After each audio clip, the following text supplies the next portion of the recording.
Hey, this is Larry the K, WJOB TV, Hammond, Indiana.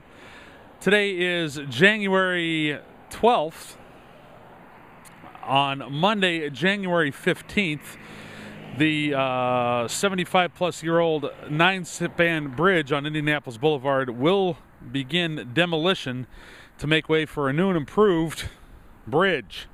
I have here with me noted local historian Kevin Heggi, and what we plan to do today is take a walk over the 9-span and give a little bit of local history on the way. Kevin, we're on the East Chicago side on the north end of the bridge. You want to give us a little bit of history about this side of things? Well, Larry, what had happened was the cities of East Chicago and Hammond were bustling metropolises back in the 1930s. And the Indiana Harbor Belt Railroad has a railroad yard facility underneath the 9-span bridge. We'll take some good look at that when we're on top of it. This local bridge was supplemented by an underpass about a quarter mile away from us, but it was subject to a lot of flooding and other concerns. And just the traffic on Indianapolis Boulevard had increased to the point that the cities of Hammond and East Chicago decided it was time to span this area with the 9-span bridge, which at the time of construction was one of the largest open road bridges in the United States. Very interesting, very interesting. And did it turn 75 years old in 2012, or is it 75 plus? I think it's plus. I'll be honest with you, it was 1937 is the year I believe this bridge was built. But I've had conflicting reports on exactly what year, but it was the late 1930s when they put the bridge in. All right, well, we're going to walk on up the bridge here. Once we get to the apex, the top of the bridge, we're going to take a look out over the old rail yards and join you there. WJOB TV. Now here's something you really don't see anymore. Look at the railings on this bridge.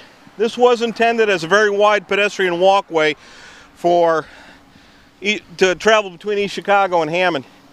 You just don't see stuff like this anymore. This is real craftsmanship, folks. This is when union members worked hard and put this bridge together by hand. This isn't prefab, this isn't machine made. This is handmade steel, girder and truss style bridge. This is a fantastic structure and a testament to American engineering. And also a testament to how corrosive and nasty the winters are here in Northwest Indiana, which is really what has slowed this, finally taking this bridge out of service. We'll take a look at some of the repairs that have been done to the bridge in various areas. But if you look over, folks, this is the Indiana Harbor Belt Railroad.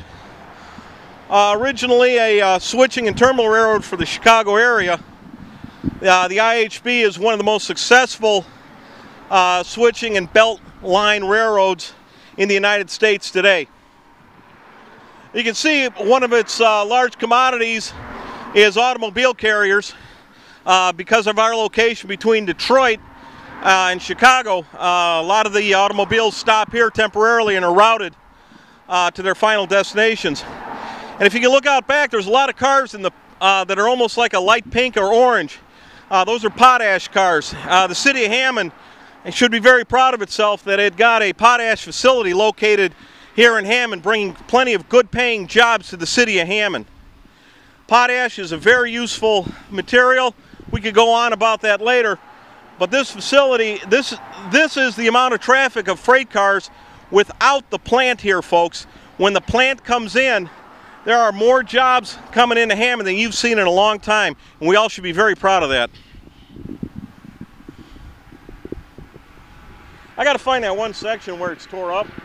And you can see where they did some of the repairs. It's kind of, it does give you the creeps.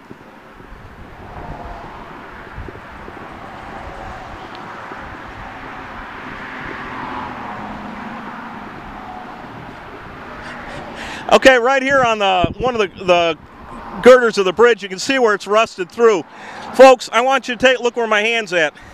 This is better than, this almost 3/8 inch plate steel. And as you can see, there's some marks on it when they noticed the hole, and it's been identified. This is part of the survey of the bridge. The corrosion was primarily due to road salt and other atmospheric conditions in Lake County.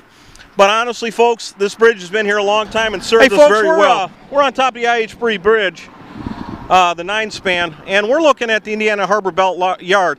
In the distance, you'll see downtown Hammond. You might even be able to make out St. Margaret's Hospital from here. You know, at one time, this was a heavily industrialized area.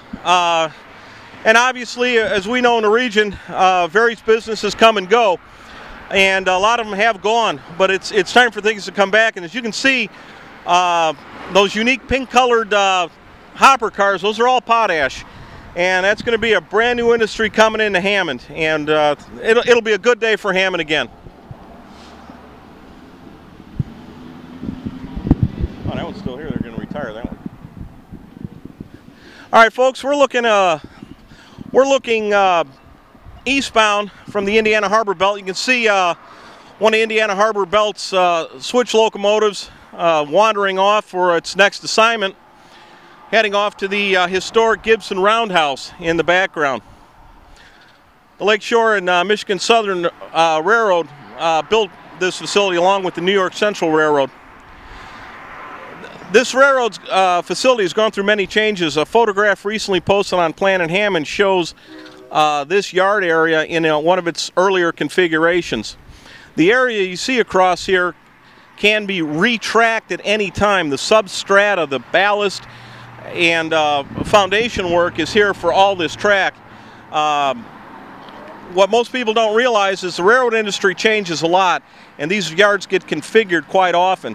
This yard is currently configured in the area we're looking at for automobile carriers. And these are the long silver-sided cars that you see out here. And these are bringing brand new cars in from the various manufacturers in Detroit. What we're looking at is half of the yard that'll probably remain exactly as is because of the traffic. But what we're looking at across the way here are the potash cars from Potash Corporation, which is relocating a brand new facility here in Hammond. This whole center section can be turned into rail yard as capacity demands. Out in the distance you can see locomotives in the staging yard. There's probably about 8 or 10 units of power. You're looking at over 2,500 horsepower per locomotive, folks. That's a lot of power sitting there, ready to go to work for you and the citizens of Northwest Indiana here in beautiful Hammond. Here again, we're taking another look at the 9-span here in Hammond. We're just about center way through here, and this is one of the expansion joints on the bridge.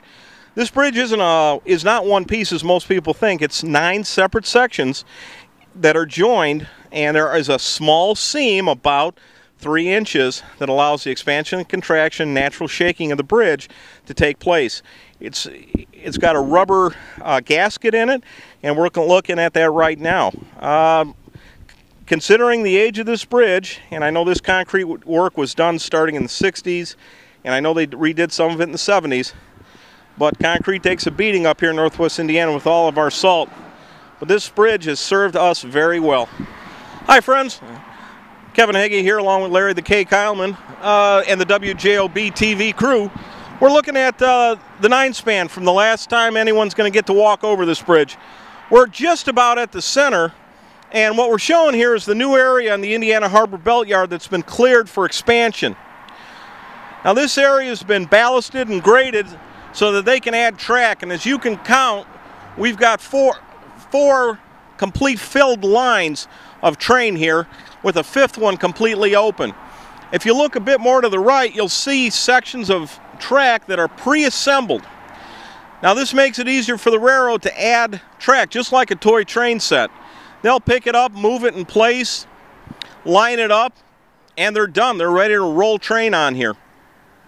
There's a lot of open area here, folks, and over time this is going to get filled in with new facilities for the Potash Corporation and new storage areas for all these predominantly pink cars that Potash has. It's kind of an orange-pink color. It's kind of a neat color. They're easy to identify. It's their brand color, and I think every time you see one, even if you hate getting stopped by trains, smile when they go by, folks, because those are jobs for Hammond.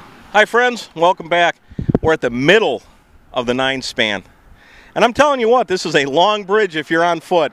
I've never walked it before, never had reason to. I've driven it hundreds of times, but today we're going to walk it with the WJOB TV crew to give you a look at the 9-span and all the industry that surrounds it. This is a fantastic structure considering its age, the amount of traffic, the weather we've had in Northwest Indiana. This bridge has held up very well. It's been a very nice day here in January of all days, in the mid-50s, to take a walk on a bridge like this. As you can see behind me, traffic is speeding by on a Saturday. This is a day-to-day that this bridge has carried. Day-to-day, this bridge has carried hundreds of thousands of vehicles, and that's why it's a vital link between the communities of East Chicago and Hammond. And maybe in a year, we'll be walking over here again over a brand new bridge, showing you all the improvements and improved traffic. Hey, this is Larry the K, WJOB Television, Hammond, Indiana. We are walking the 9-span bridge on today, a somewhat balmy day in January, January 12th, 2013, and we come across two just regular everyday pedestrians here from Whiting High School. Your name, please? Giselle Garcia. Jacqueline Romero. And ladies, how often do you walk across this 9-span bridge? This is our first time. Yeah, it's our first time actually. This is your first time, and you do realize this will be the last time you'll be able to do this, unless, of course, you do it tomorrow, for at least the next year. Oh, wow. I didn't know that. This bridge right here is 75 years old. They're going to be demolishing this bridge starting on Monday to build a brand new bridge. It's going to take about a year. So how are you going to get from East Chicago to Hammond? We're actually on our way to Whiting. Yeah, so a car probably. Why are you walking such a long way to Whiting? Because we missed our bus. We missed our bus from Purdue. Oh, you take the bus from Purdue. Is it the RDA bus or the Purdue Calumet bus? Just like a regular bus from like Lake County and stuff. Oh, interesting. Well, thank you so much, ladies, for agreeing to be interviewed, and you are standing on a piece of local region history. Thank you so much. Hi again, friends. Kevin Heggi and the WJOB Action News crew. We're here in Hammond, Indiana, on an area that most region rats have never ever seen or noticed. And this is a pedestrian walkway bridge that is attached to the Indianapolis Boulevard 9-span. And this walkway, which is, my goodness, probably the equivalent of a 4-story building high, was originally installed here for the convenience of the Indiana Harbor Belt Railroad employees so that they could be dropped off from work or picked up from work in the rail yard facilities, walk the bridge, and either return to Hammond or Roxana. Now you might wonder, there's nothing behind me at all here except a few mounds of dirt and some obvious signs of recent excavation. But that's because in the railroad industry, rail yards are reconfigured and realigned every few decades to handle different modes of traffic and other patterns that they may have affecting their business. Back in the 1930s, this was full of track. Through the 60s, it was. 70s, a lot of this was taken out because the railroads were in a decline. But now, in 2013, we have increased traffic, we have new businesses located here, and the rail yard's expanding again. This is one of the reasons that the reconstruction of the 9-span was delayed. The property underneath the 9-span belongs to the Indiana Harbor Belt Railroad, and it was long debated how much of this area they really needed for rail expansion for the yard.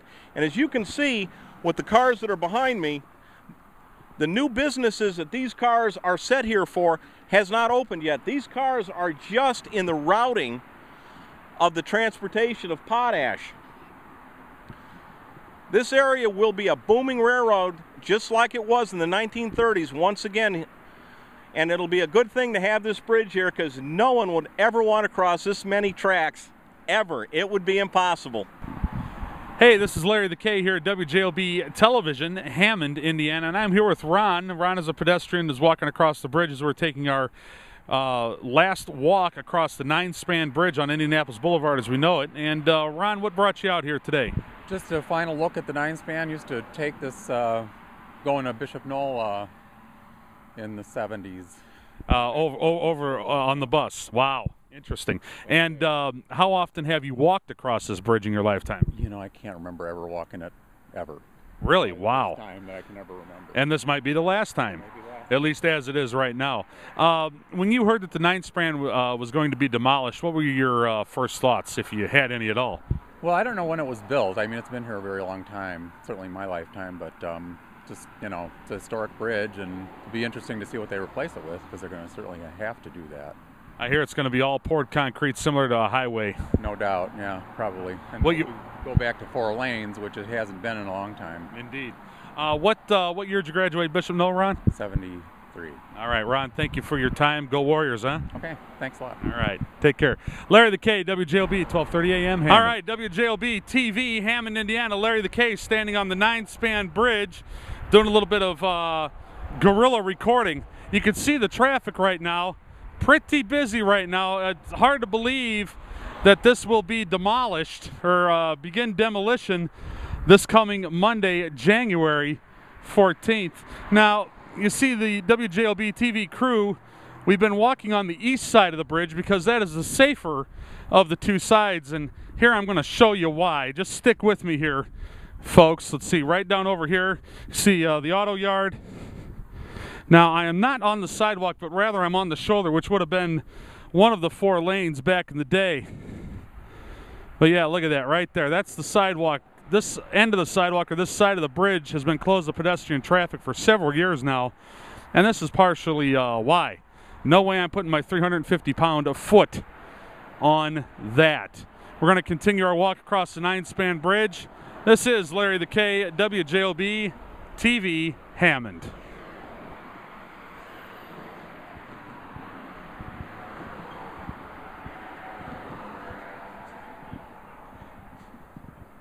Wow. Yeah, folks, you just missed. We had a good heavy truck come by, and our entire crew was intrigued, to say the very least, of the vibration on the bridge. But I've been trying to tell them it's really normal. A brand new bridge will still do this. But we're at the last span of the 9-span. We're walking toward Hammond. So come on, let's take a look at the last section of this bridge. You can see off to our left, we've got plenty of room for new businesses. And of course, we have a large auto recycler still left here in Hammond.